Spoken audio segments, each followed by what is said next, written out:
kabar nih anak-anak Bunda? Udah lama nih kita nggak ketemu Bunda Ayu ya, sama anak-anak. Jadi mau kita bahas hari ini bersama Bunda Ayu dan Bunda Hilda. Jadi tetap stay tune ya. Semua puasa bisa bikin sehat dan disiplin. Kok bisa ya? Boleh siapkan alat tulisnya. Nanti kalau ada yang penting-penting boleh dicatat. Nanti berhubungan dengan materinya, akan berhubungan dengan materi yang akan disampaikan pada hari ini. Jadi boleh siap-siap semua. Udah siap? Jadi kita akan bahas dulu tentang dari segi apapun. Apa ya kira-kira ya? Kalau ada apa nih namanya kira-kira? Kita kasih nama aja. Mamangnya ini. Kasih nama Bun.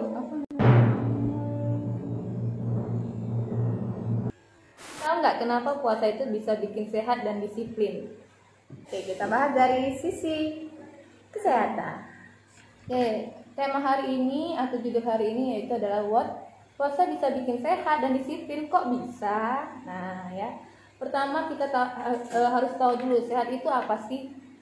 Sehat itu kalau secara menurut WHO, sehat itu adalah keadaan atau kondisi baik secara fisik, secara mental atau secara sosial, dan bukan hanya terbebas dari penyakitnya saja. Nah, hari ini karena kita berhubungan dengan puasa, jadi kita membahasnya secara fisik dan secara mental dulu. Nah, kalau secara mental itu berhubungan dengan otak. Nah, ini ya, otak manusia ya. Otak manusia itu seperti ini di otak kita. Jadi mental itu berhubungan dengan otak. Nah, kenapa bisa secara mental bisa sehat ketika kita berpuasa? Nah, kenapa ya? Jadi sehat secara mental itu berhubungan dengan otak. Jadi ketika otak itu kan berfungsi untuk mengatur atau memerintahkan atau mengendalikan organ-organ kita untuk bekerja, ya kan? Jadi kalau organ kita bekerja itu atas perintahnya si otak. Nah, jadi ketika otak kita memerintah untuk berpikir yang baik, berpikir yang positif, maka itu mempengaruhi imunitas kita atau kekebalan tubuh kita. Nah, ketika pikiran yang baik tadi mempengaruhi imunitas atau kekebalan tubuh kita, meningkatkan kesehatan. Nah, bisa meningkatkan kesehatan tubuh. Kok bisa meningkatkan kesehatan tubuh ketika kita berpikiran yang baik atau yang positif? Nah, di dalam otak ada namanya banyak hormon ya. Salah satunya itu hormon adrenalin. Nah, hormon adrenalin ini adalah yang membuat memacu otak ketika kita merasa stres, ketika kita merasa cemas, ketika kita merasa tertekan, ketika kita merasa sedang lagi di situasi yang tertekan atau berbahaya. Nah, hormon adrenalin inilah yang bekerja, yang dilepaskan oleh otak. Nah, secara umumnya hormon adrenalin ini, kenapa ketika kita merasa hal yang berbahaya atau tertekan, hormon adrenalin yang keluar? Pasti ada fungsinya, ya kan? Hormon adrenalin itu untuk mempertahankan tubuh kita agar bisa menghadapi situasi itu. Contohnya nih, ketika kita kebakaran, itu kan kita cemas. Otak tuh nggak bisa berpikir kalau kita cemas, ketika kita tertekan atau situasi yang berbahaya. Nggak bisa berpikir secara jernih. Hormon adrenalin inilah yang bisa mempertahankan tubuh kita agar bisa selamat dalam kebakaran atau gempa dari bumi. otak kita dulu Bun ya. Iya, harus sehat dulu otaknya. Jadi setiap apapun yang organ tubuh kita kerjakan itu adalah perintah si otak. Nah, ketika kita berpikiran yang positif, hormon adrenalin tadi tidak dilepaskan. Tidak dilepaskan, artinya hormon adrenalinnya beristirahat. Nah, jadi ketika sholat, ketika mengaji, berpuasa, menahan emosi, menahan amarah, itu membuat berpikir positif, tenang, damai, gitu kan. Jadi hormon adrenalin diistirahatkan, tidak dilepaskan. Nah, itu. Jadi tidak memicu stres Bun ya. Nah, betul, tidak ya. Selain itu, berpuasa juga menyehatkan secara fisik. Kalau secara fisik kan berarti tubuh ya. Nah, kalau secara tubuh dalam berpuasa itu berkaitan dengan sistem pencernaan. Nah, sebelum kita membahas kenapa bisa menyehatkan sistem pencernaan, kita terlebih dahulu menjelaskan dulu apa saja sih organ-organ pencernaan itu. Nah, organ-organ pencernaan itu, makanan itu pertama kali masuk melewati mulut, kecuali orang yang sakit ya, mulutnya nggak bisa digunakan, itu menggunakan pipa yang langsung ke bagian perut. Nah, jadi bersyukurlah kalau mulut kita sehat, ya kan, mulut kita nggak ada penyakitnya. Nah, jadi ketika makanan pertama kali itu masuk melalui mulut, di dalam mulut itu Bun, Allah sudah menciptakan gigi, Allah sudah menciptakan lidah, Allah sudah menciptakan kelenjar ludah, atau bahasa kerennya yaitu adalah saliva. Nah, Allah sudah menciptakan ini dengan fungsinya masing-masing. 32 buah gigi dengan 3 jenis, gigi Graham, gigi seri, gigi taring, itu punya fungsinya masing-masing. 32 enggak ya gigi aku ya? Itu 32 nanti kelebihan. Setelah itu ada lidah. Nah, lidah ini fungsinya banyak ya, bisa membolak-balikkan makanan, bisa mendorong makanan ke kerongkongan, dan ada satu lagi yaitu lidah ini termasuk indra, yaitu indra perasa. Nah, bukan hanya satu jenis rasa aja yang Allah kasih ke kita. Ada manis, ada pahit, ada asam, ada asin. Kayak kehidupan. Iya. Di lidah itu ya ada banyak nikmat. Kita harus banyak-banyak bersyukur lagi gitu kan. Sudah Allah kasih. Lanjut lagi kelenjar ludah. Nah, kelenjar ludah itu saliva ya. Kelenjar ludah itu ada di bagian atas rongga mulut, ada bagian di belakang, itu di bagian dalam ya. Nah, kalau membuktikan kelenjar ludah itu ada, kita mangap aja deh. Kalau mangap itu pasti keluar cairan. Nah, itu kalau ya. tidur juga. Nah, keotomatisan itu pasti ada kegunaannya dari Allah. Nah, fungsi kelenjar ludah sendiri yaitu bisa memproses makanan di rongga mulut, karena itu banyak enzim-enzimnya Bun. Jadi sehat ya, banyak enzim. Iya. Lanjut ke kerongkongan. Setelah makanan tadi dikunyah, dirasakan makanan tadi, akhirnya dimasuk kerongkongan di bagian leher kita ya. Nah, ada 2 saluran di sini, ada kerongkongan dan tenggorokan. Nah, itu harus dibedakan itu. Yang mana kerongkongan, yang mana tenggorokan. Kalau tenggorokan, yang tenggorokan itu untuk sistem pernapasan. Masuk kerongkongan Bun, ada namanya katup ya, seperti pintu. Jadi kalau misalnya kita makan sambil berbicara, nah itu katupnya tadi bingung mau masuk ke kerongkongan apa tenggorokan. Jadi kalau misalnya dia bingung, tersedaplah kita, berarti dia bisa masuk ke tenggorokan. Nah, ya untuk kalau cuma tersedak saja. Tapi kalau misalnya makanan yang cukup besar masuk ke paru-paru lalu dioperasi, itu lebih parah lagi, menyumbat ya. Nah, iya lebih. Ketika kerongkongan tadi saat berpuasa, berarti kerongkongannya tidak bekerja, sama seperti mulut ketika berpuasa pun tidak bekerja ya. Nah, kerongkongan tadi itu sebenarnya otot. Dia mempunyai gerakan peristaltik. Gerakan peristaltik itu mendorong makanan ke lambung. Kalau nggak tahu ya gerakan peristaltik itu seperti apa, pernah nggak kalian melihat gambar atau video ular yang sedang makan ayam? Dia kan lama tuh kayak dorong. Nah, kayak gitu gerakan peristaltik itu seperti itu dia. Akhirnya ke makanan tadi ke lambung. Nah, di lambung ini banyak enzimnya. Nah, enzimnya banyak lagi nih. Enzimnya banyak lagi. Di dalam makanan atau minuman yang kita makan itu ada nutrisi, ada asupan, ada kandungannya Bun. Ada karbohidrat, ada protein, ada lemak. Ya, dalam lambung, karena karbohidrat, protein, dan lemak tadi adalah molekul besar, dikecilin tuh di dalam lambung tuh oleh enzim. Dan enzimnya pun karbohidrat mempunyai enzim tertentu, itu enzim amilase. Kalau protein berarti enzimnya enzim peksin. Kalau lemak proteinnya protein. Lemak berarti enzimnya lipase. Dan itu nggak bisa karbohidrat dengan lipase. Berpasangannya dengan yang tertentu. Jadi kita belajar dari lambung ya. Lambung aja ada pasangan.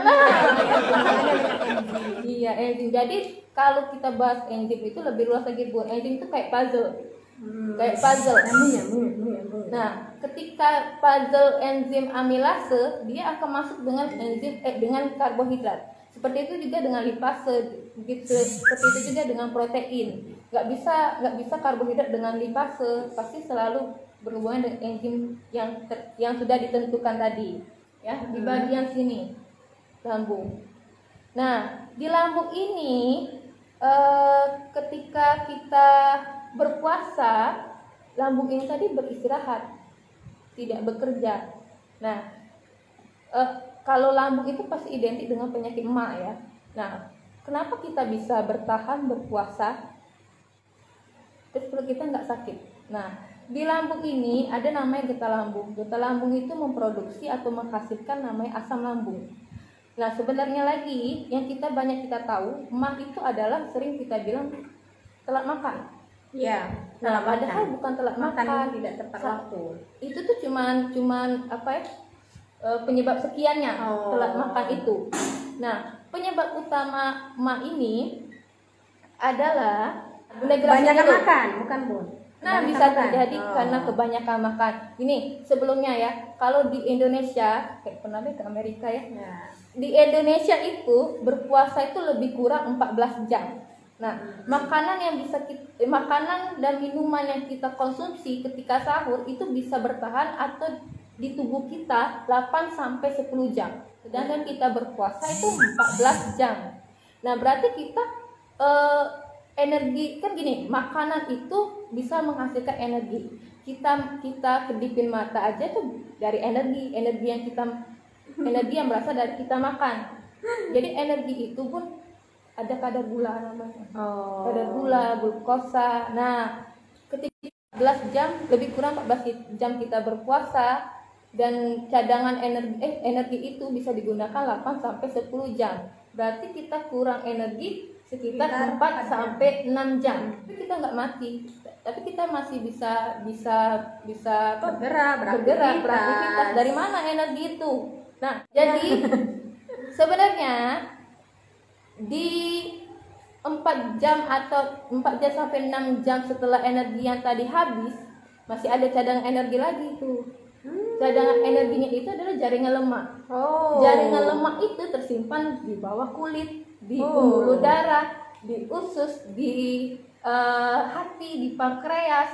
Nah, itu tersimpan tuh jaringan lemak. Nah, makanya orang yang diet, ketika dia tidak makan dengan waktu yang 8 sampai 10 jam setelahnya, dia tetap tidak makan, maka jaringan lemaknya itu akan habis di bawah kulit. Gitu. Jadi dia mengurus tuh jaringan lemaknya. Ada cadangan kayak unta itu kan ada cadangan air. Kita ada jaringan lemak. Nah, yang pertama yang kadar gula yang digunakan untuk energi kita sampai 8 sampai 10 jam, setelahnya itu jaringan lemak yang digunakan untuk kita berenergi. Cuman energinya tidak maksimal setelah sahur. Jadi di lambung memang memproduksi asam lambung untuk apa? Salah satunya berfungsi untuk membunuh bakteri yang berada di dalam makanan. Nah, Allah sudah ciptakan asam lambung untuk membunuh bakteri di dalam perut kita. Insya Allah kan, kuasa Allah tuh kalau kita disaring ya, Allah menciptakan itu pasti ada manfaatnya. Nggak akan habis nikmat Allah itu ya. Beruntunglah kita sedang berpuasa ini, jadi asam lambungnya sedikit, jadi menjadi sehat juga, menjadi mengistirahatkan organ lambung gitu kan. Nah, lanjut lagi, setelah di lambung masuk ke usus halus. Usus halus itu yang ini ya. Sebenarnya dia itu berlikuk-likuk ya. Nah, usus halus itu ada tiga bagian, yang di dekat lambung, duodenum, jejunum, ilium. Kalau ilium itu di dekat dengan usus besar. Nah, di usus halus inilah terjadinya penyerapan makanan. Makanan tadi diserap, tadi kan karbohidrat, protein, lemak tadi dipecah menjadi molekul kecil tuh. Di usus halus lebih lagi dikecilin lagi. Karbohidrat gitu dipecah menjadi glukosa di usus halus dipecah menjadi sukrosa atau fruktosa. Lebih kecil lagi. Kenapa dikecilin lagi, Bun? Sama kayak kita nyaring. Kalau kita nyaring itu kan sampai dia halus baru bisa menyerap. Nah, sama kayak gitu. Jadi kalau tadi kecil bisa diserap tuh oleh usus halus. Nah, usus halus ini bisa menyerap kemana?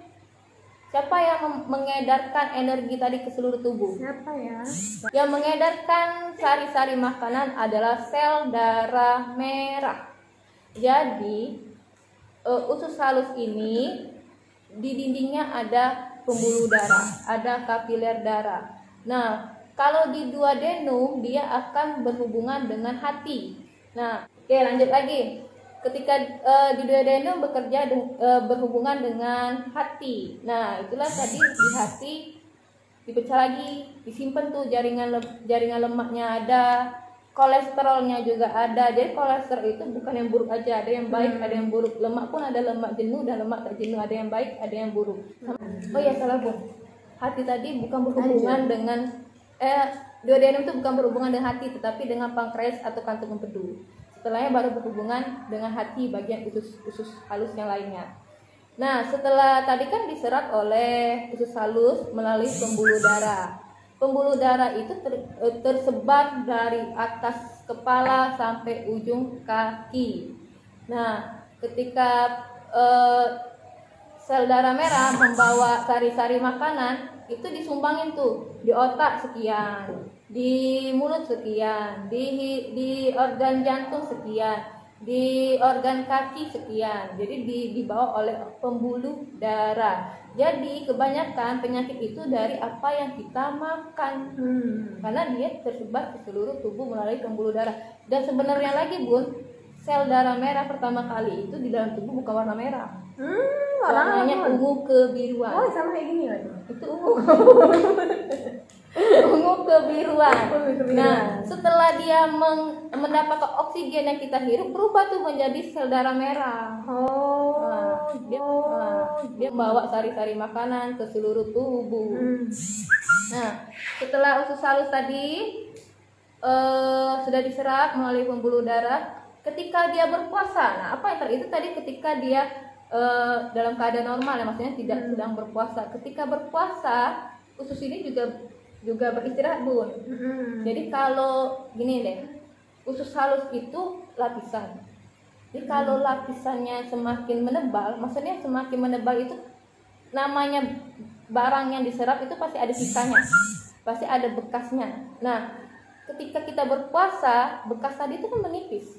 Apalagi kalau kita banyak minum tuh habis hancur bekas tadi. Tapi kalau kita tidak berpuasa, makan terus, tidak ada istirahatnya tubuh kita ini, maka lapisan tadi tuh bekasnya tadi tuh nambah tebel.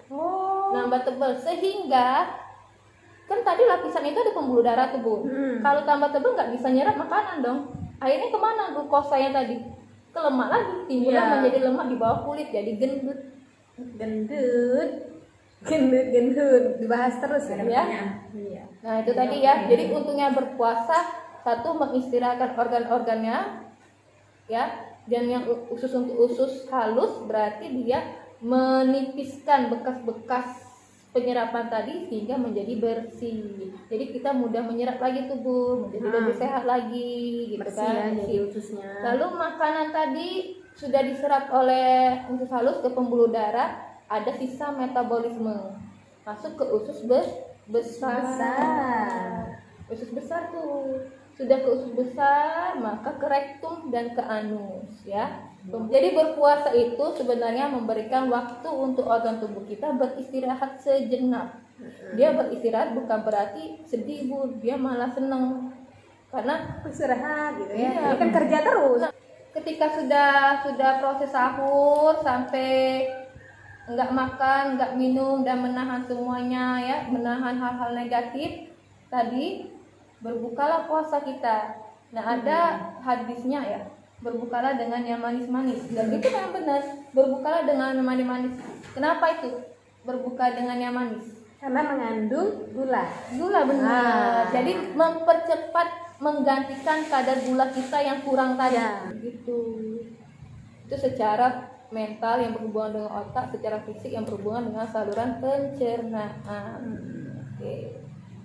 Puasa bisa bikin disiplin Bun. Kenapa bisa bikin disiplin Bun? Puasa. Kalau disiplin itu kita harus tahu dulu sih.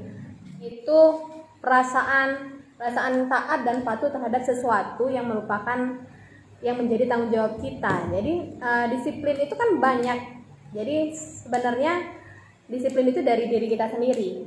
Jadi menuntut semua aktivitas kita itu menjadi lebih terstruktur, lebih rapi, lebih sistematis. Jadi disiplin itu ya perasaan taat kita. Puasa ini ada aspek fisik dan ada aspek dari psikologisnya juga.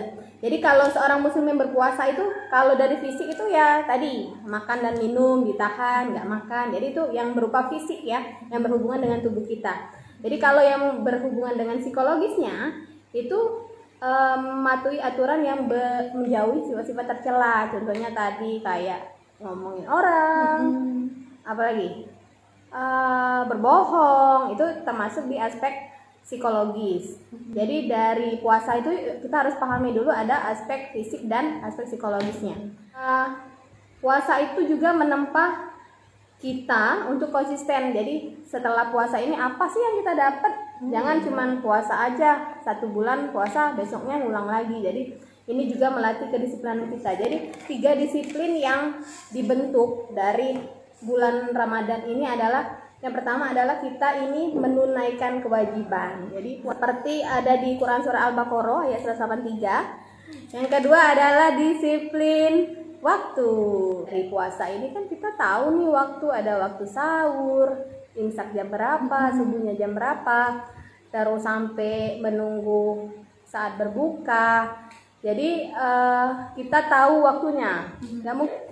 Lanjut. Yang ketiga, disiplin yang ketiga itu adalah menaati hukum Allah. Jadi melaksanakan apa yang dibolehkan dan yang tidak dibolehkan di bulan Ramadan. Udah tahu kan? Nggak boleh makan basi, nggak boleh minum, nggak boleh apa lagi, Bun? Nggak boleh marah-marah, nggak boleh bohong. Pokoknya menghindari semua perilaku-perilaku yang tercela. Jadi ada 3 disiplin yang dapat dibentuk dari bulan Ramadan.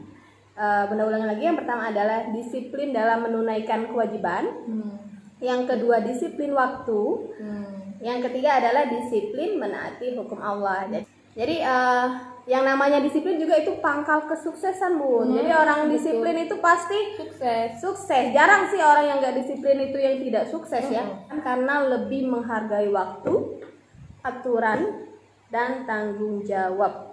Ya harapannya setelah dari bulan Ramadan ini jadi orang yang lebih baik. Jadi doanya kalau berpuasa tuh mintanya tetap istiqomah seperti ini. Iya. Dan lebih baik lagi. Malah jadi lebih baik. Iya. Jadi jangan karena puasa aja jadi nahan marah, jadi nahan semuanya. Iya. Ada pertanyaan? Syadila Zaid. Kenapa kalau habis makan kita ngantuk?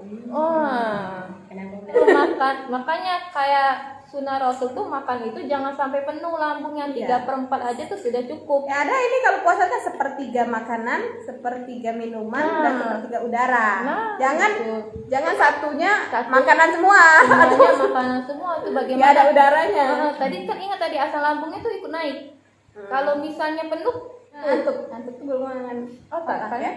Ya belum.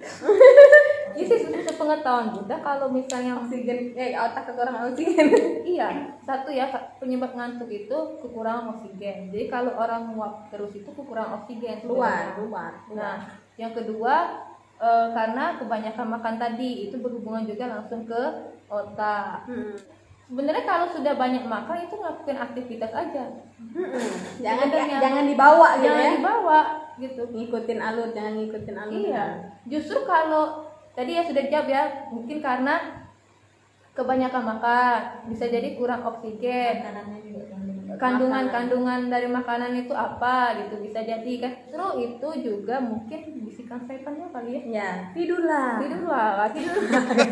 Jadi sebenarnya kalau habis makan jangan langsung guling, langsung guling atau tidur ya.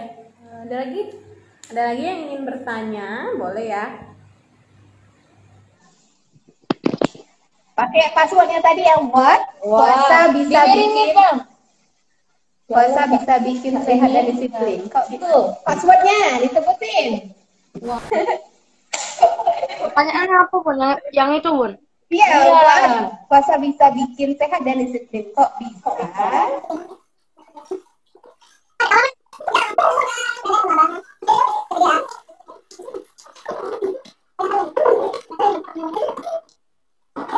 Oke, itu ada rules-nya ya. Jadi untuk giveaway-nya ada rules di sana. Jadi bisa kalian isi, boleh kalian lakukan setelah live streaming ini berakhir. Jadi boleh dijawab dengan sekreatif mungkin, sekeren mungkin, sampai Bunda tuh nggak bisa terpikir kalau kalian bisa menjawab seperti itu, ya. Iya. Oke, kita kasih kesimpulan aja Bunda ya. Coba tadi kesimpulan. Kalau kesimpulan sehat, intinya berpuasa itu memberikan waktu untuk istirahat bagi organ-organ tubuh kita. Ya, yang pertama beristirahat, tubuhnya beristirahat dan menjadi fresh lagi. Yang kedua, nah satu lagi tadi Bunda lupa, ada namanya detoksifikasi. Detox itu kan racun. Kalau belakang C itu pasti proses. Jadi proses menghancurkan racun. Nah, tubuh itu tadi memang perlu apa? Detox ya. Detox gitu dengan Buang cara racun-racunnya. berpuasa. Oke, keren lo ya. Nanti kalau untuk kedisiplinan, jadi yang namanya bulan Ramadan dengan berpuasa, dengan melakukan ibadah yang lebih banyak ya. Jadi banyak sunnah yang kita lakukan, banyak ibadah-ibadah yang kita lakukan untuk mendapatkan pahala yang berlipat ganda itu semoga bisa memberikan manfaat kedisiplinan untuk 11 bulan selanjutnya. Oke. Sekian dulu ya. Ya, semoga bermanfaat. Selamat berpuasa, selamat menjalankan puasa, selamat beribadah, dan semoga kebaikannya selalu dilimpahkan dan selalu menjadi kebiasaan ya. Ya, Bunda mohon maaf, Bunda Ayu dan Bunda Ina mohon maaf apabila ada kesalahan kata, kekurangan kata atau menyinggung perasaan orang lain. Jadi manfaat dari live streaming ini semoga bisa bermanfaat untuk kita semua. Terima kasih. Wassalamualaikum warahmatullahi wabarakatuh. Kembali lagi di live streaming minggu depan bersama Bunda Tiwi dan Bunda Fatimah.